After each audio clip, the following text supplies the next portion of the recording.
আজ আমাদের গন্তব্যস্থল কিন্তু ব্যারাকপুর। মানে যত রকম পাবলিক ট্রান্সপোর্ট আছে সব রকম ট্রান্সপোর্ট ইউজ করে, গাড়ি, বাস, ট্রেন সব কিছু ইউজ করে অবশেষে পৌঁছেছিলাম ব্যারাকপুর।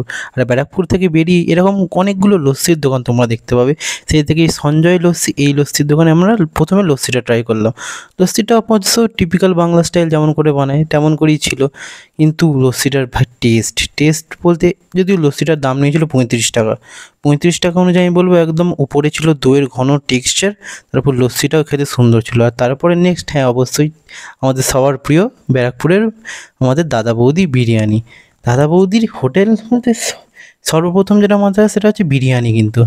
আর অ্যাম্বিয়েন্স নিয়ে তো কোনো কথাই হবে না। আর এই যে মেনু কার্ডটা দেখুন, এখন বিরিয়ানি 20 টাকা দাম বেড়েছে 270।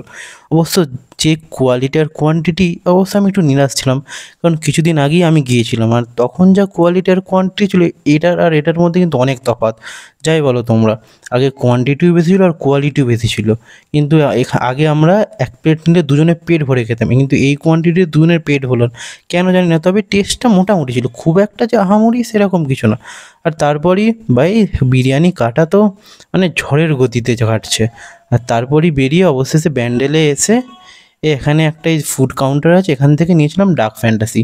একটু মিষ্টিমুখ না করলে হয়। যাই হোক, ডার্ক ফ্যান্টাসি খেতে কিন্তু এখন আমার খুব ভালো লাগে।